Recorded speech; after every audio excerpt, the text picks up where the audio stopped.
Ectopic pregnancy. That is, I would say, the number 2 argument given by the pro-choice movement for why women have to have abortions available to them. If you're not familiar with what an ectopic pregnancy is, an ectopic pregnancy is when the baby is developing in the mother's fallopian tubes. Now, there are also other medical conditions that are deemed a threat to the mother, but it generally has to do with the baby being in a location other than where the baby is supposed to be in the uterus. Sometimes it's in the mother's abdomen, or sometimes even up in the ovary. The baby can even be growing up there. These are all situations where the doctors automatically say, this is a terminal situation, kill the baby, save the mother. So let's look at this topic. Is this a valid argument for abortion? If we're pro-life, are we cruel to the women by saying, no, we are not okay with abortions for any reason? Did you know that pediatric surgeon, his name is Surgeon General C. Everett Koop, said the protection of the life of the mother as an excuse for an abortion is a smokescreen. In my 36 years in pediatric surgery, I've never known of one instance where the child had to be aborted to save the mother's life. Now, you can say he's lying. Someone is lying, okay? It's either him, which would mean that he's lying about his 36 years of pediatric surgery experience, or the other experts who say that you have to kill the baby sometimes to save the mother, then they're lying. Somebody's lying. And I have a sneaking suspicion that it's something insidious behind it. I am not going to go into all the statistics right now because this video would be way too long. I've tried to record it a couple times already, and I'm afraid that I'll lose people with just presenting too many statistics, but that's really what you have to do with this topic. So I am going to post a comment. I'll try to put it on the screen here too for you to see, but I'll post it in the comments and in the description, a link to a website where you can go. It's called Ectopic Personhood, I believe, and you can go there and you can find the actual statistics, even according to the CDC, and you can compare and find out what the truth on this topic really is. But for the purposes of this video, I'm going to be throwing some facts out, and if you want to find out where I got my information, go to that website and you will see the studies. I'm not making this stuff up, guys. So the biggest concern is automatically that the baby is going to grow inside of the fallopian tube or wherever else the baby is growing, where it's not supposed to be. The baby's going to grow to a point where it's going to cause a rupture or hemorrhage of some sort in the mother, and the mother is going to bleed out and die. This is absolutely a lie, or the nicest way to say it, I guess, is stretching the truth. Because sure, that's possible, but that is not at all an instant death sentence actually for the woman. And if you don't believe me, go check out that website, guys, because I'm not even joking about this. Even over in like Israel, they did a study and there was only like 0.4% of women, and that was like the most like liberal number, okay? It's actually probably less than that.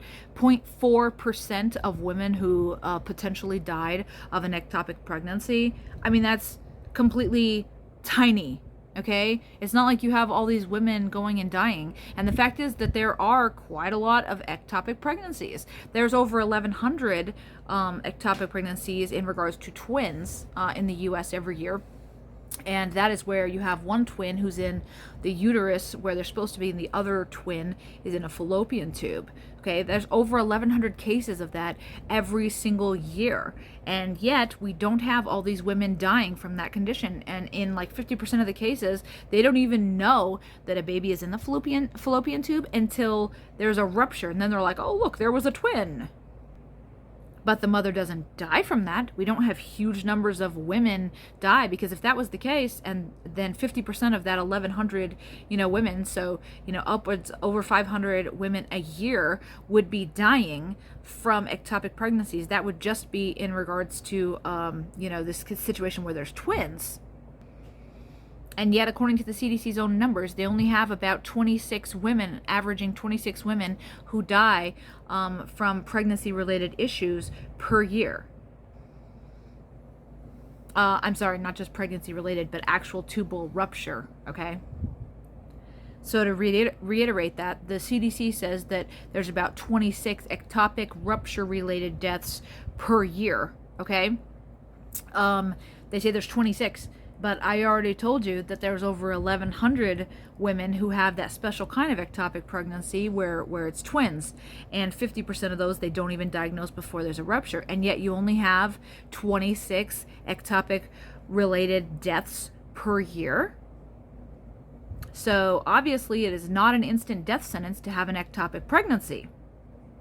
And did you know, in addition to that, that the CDC automatically lists it as an ectopic death if they do an abortion? So if they do an abortion to kill that baby to save the life of the mother, and there's a problem and the mother dies, they list that as a death from an ectopic pregnancy. Even though the ectopic pregnancy didn't kill the woman, the abortion killed the woman. The statistics do not point to all these women dying from ruptures. There's actually very few, even according to the CDC's own statistics. So if it's not an automatic death sentence to the woman, okay, what about the baby now? Because they'll tell you also that there's no way that the baby can possibly survive in these other areas growing inside the mother's body.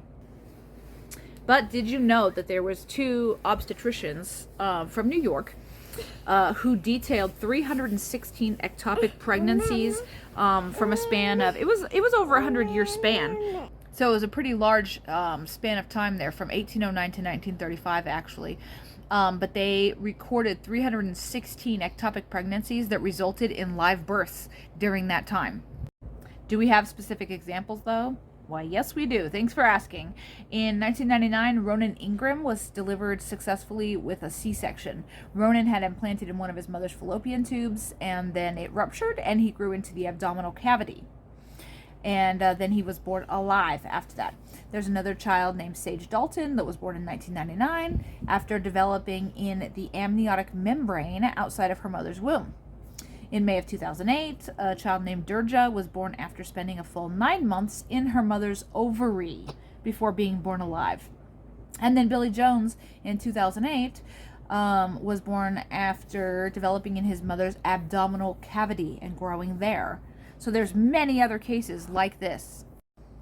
There was a study in 1996 done from Chile where they looked at 11 abdominal pregnancies, and out of those 11, 7 of those babies were born alive. And if we look at an article that was written in 1982 by Dr. Clark, he wrote an article entitled Embryo Transfer in Vivo, in which he demonstrated that tubal pregnancy, a lot of times what happens is the rupture of the fallopian tube does not kill the unborn child. When the tube actually ruptures, it dislodges the baby and he reattaches on another surface in the abdominal cavity, where the baby is more likely to have like the blood flow and stuff like that necessary for it to grow healthily. So that doctor from 1982 already said even that it's not the rupture of the fallopian tube does not necessarily kill the baby. A lot of times it doesn't, and it dislodges the baby and moves the baby to another location where it can grow better. Why don't doctors tell you this? Why don't doctors tell you, look, if your fallopian tube ruptures, you're not necessarily going to die, and if it does rupture, your baby's not necessarily going to die. There is hope. So why are doctors, insidiously telling people that they need to go and kill their babies to survive? Now, there is a large number of babies who are ectopic who will miscarry. I think it's like 58% will miscarry before they're large enough to even rupture the mother's fallopian tubes at all. So that's not an abortion. That's just a miscarriage that happens.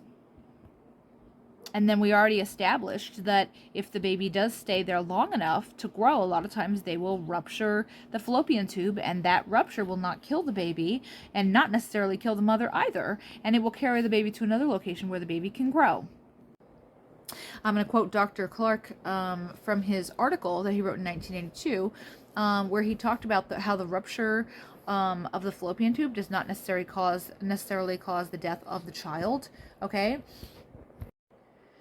So what he said was that these children will a lot of times implant on another surface where there's more of a blood supply, so that the baby can survive to 28 weeks at that point in this other location, abdominal cavity or wherever else, right?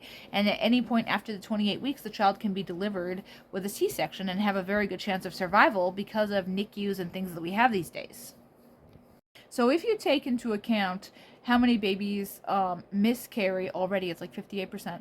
If you take that into account, and then you take into account how many babies, according to Dr. Clark, relocate to another location and are able to then survive up to 28 weeks when they can be delivered via C-section and have a good chance, okay? Given all of that, we can calculate that 24% of all tubal pregnancies could result in a live birth. 24%, which is basically like a fourth, of tubal pregnancies could result in a live birth.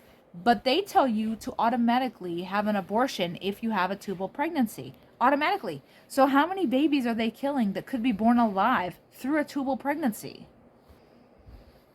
If you want another interesting factoid, Dr. Clark, in this article, he also described a tubal pregnancy that proceeded all the way to term without rupturing. The baby grew the whole term, 9 months, in the tube, okay? And then the baby was born alive. Now, I'm going to share with you a powerful and very important story on this topic, so stay with me. All right, here's the story. In 1917, there's a journal of surgery. It's surgery, gynecology, and obstetrics. In 1917, a doctor published in there. His name was Dr. Wallace. That's his last name, Dr. Wallace. He documented a successful transplantation of a child in an ectopic pregnancy from the mother's fallopian tube and into her womb. I bet you've never heard that before. This is a quote. I'm going to read you what he said in this Journal of Medicine in 1917.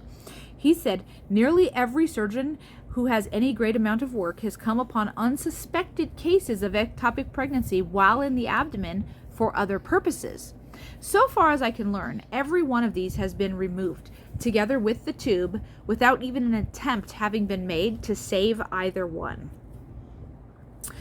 His observation led him to ask a question that was very pertinent. He said, "In this day of advanced surgery, with the art of transplanting different parts and in fact organs of the body, I wonder at the escape of so important a procedure, entailing so little danger as the transplanting of an ectopic pregnancy from the fallopian tube into the uterus." Now, Dr. Wallace actually recorded a case in which he did such a transplant himself. He said, "We should make a supreme attempt to save the life of the growing child by opening the tube carefully and transplanting it into the uterus where nature intended it to go. It can be very quickly done. It does not endanger the life of the mother and may be her only chance to bear a child. I have not the least doubt that many such transplanted ectopic pregnancies will be reported in the near future." Now, that was 1917. Have you guys heard of this as an option? That you can actually have your baby moved from the fallopian tube very easily with a very minor surgery. You can have the baby moved into the uterus so that your baby can live? Now, basically, after this, no doctors of his age decided to even try. Why this, love of abortion? Why this, hatred for life? Another doctor actually attempted this in 1980.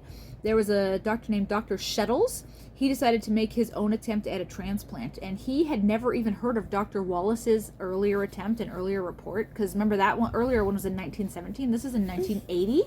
By 1980, this Dr. Shettles decided to try this very thing himself. So he took a 40-day-old child from the mother's fallopian tube and put it into her womb. The attempt was successful, and a healthy child was delivered at term. Dr. Shettles reported in the 1990 edition of the American Journal of Obstetrics that he thought his case was the first one of its kind, until basically a Brazilian doctor came forward and told him, no, this other guy, Dr. Wallace, actually did that in 1917, but Dr. Shettles never knew about that. So just a couple years later, there was a medical paper that was put out there for all the doctors to read, to know about the latest things and what they should do for treatments and stuff. This is just a couple years after the 1980 success of Dr. Shettles. And there was a specific section that was about ectopic pregnancies and what are our options as physicians for ectopic pregnancies. And do you know that they didn't even list that there was a possibility of transplanting the baby from the fallopian tube to the uterus? Why? Why was it not even mentioned? So actually, Dr. Shettles, I believe it was Dr. Shettles. Wait, was it Dr. Shettles or Wallace? I think it was Dr. Shettles. Sorry. The guy from 1980. He actually wrote to the paper and was upset that they didn't even mention it. And they basically responded and said, well, we're sorry that you don't like, basically the only options that they give are abortion, right? They literally put this in their papers. This is what you can offer women who have an ectopic pregnancy. And they do not mention a transplant. So he complained about that. And they basically responded and said, well, we're sorry, but since it has to do with surgery, we don't even want to mention that as an option. You don't even want to mention that as an option, but you'll do an abortion, even though it's a very mild surgery to move the baby from one location to another at that early stage. Well, guys, it would seem that the medical world does not want a baby in a tubal pregnancy to survive. So even though it's been discovered that both the mother and the baby can survive an ectopic pregnancy, for some reason it's not being communicated to the public. Now is it? Now if, as we pro-lifers believe that this baby is a baby, no matter how small, it's already a human being, right? Then there should be an equal amount of effort to save the baby as there is to save the mother. So instead of everybody being like, kill the baby and whatever else, then what should be happening is they should be going through steps to detect a tubal pregnancy early, an ectopic pregnancy early, so that they can just monitor it and see what happens. And if it ruptures, then see if that moves the baby. Or if women don't want to wait for that to happen, then transplant the baby. Why can't they transplant the baby? Why is that not an option? I just looked it up, and do you know that they say 1 in every 50 pregnancies is going to be an ectopic pregnancy? So that means 1 in every 50 pregnancies, the doctors are going to automatically suggest an abortion. And that doesn't even include babies who are also going to be conceived in rape who they're going to tell you to kill, and babies who are having defects that they suspect a birth defect that they're going to tell you to kill. Have you guys ever heard the term genocide? Because there appears to be a genocide going on against human being babies. It would appear that the medical world will use any and every excuse to encourage a woman to kill her child. And an ectopic pregnancy is no different. So at the end of the day, guys, I'm just going to sum this up. At the end of the day, what does it come down to? Ectopic pregnancies. Obviously, there could be some danger to them, okay? But it is not what they make it to seem like. And last I checked, every pregnancy has some kind of a risk. If I have no previous problems at all and I give birth in a hospital, I could still bleed out and die, y'all. So I guess none of us should be having babies then. There's always some kind of risk involved. And guess what? If you don't have babies and you go to town, on the bus or whatever else, there is a chance that, the bus could explode, or you could be the victim of some sort of attack, or you could get hit by a car. Like, there's always risk in life. So I don't want to hear anymore about, well, the mother's life's at risk, so kill the baby. That is not, you're not helping mothers, and you're definitely not helping the babies who you're killing. The fact is that most of the time, from the statistics, go to the website if you don't believe me, from the statistics, most of the time, women can survive a ruptured fallopian tube. And most of the time, the baby will either die itself, which means you don't need to have an abortion, or it will get displaced by the rupture of the fallopian tube. It will get displaced to a new location where it can implant and survive. There are C-sections, and most of all, that I think is the biggest thing, is that there is transplantation. You can move a baby to another location. So the excuse that we need to have abortion for ectopic pregnancies, we have totally concluded that this is false. It is not a valid argument for having abortions, especially in any country that actually considers itself a supposedly godly country, and we have legal murder of babies. At the end of the day, the baby is a baby. There is not a good reason to kill it, so don't kill it. And women, if your life is on the line because of an ectopic pregnancy, don't listen to the doctors. They're lying to you and they want you to kill your child, okay? It is your job as the mother to protect your child at all costs. You know, if I'm threatened with something, I don't grab my toddler and pull her in front of me so that I can shelter myself and keep myself safe. What kind of a mother does that? No, okay? Don't listen to them. They're murderers and they're liars, just like their father, the devil, okay? You can survive and your baby can survive. And at the end of the day, if the Lord takes you, well, then I guess then that was your time, you know? Like, we can't try to preserve our lives at all costs and put our children at risk because of that. So if you believe in life and conception, do not give in to the pro-choice movement. You do not have to concede and say, well, okay, in the life of the... No, sorry. I am 100% pro-life. 100%, guys. And I hope if you call yourself a Christian that you are too. God bless you guys.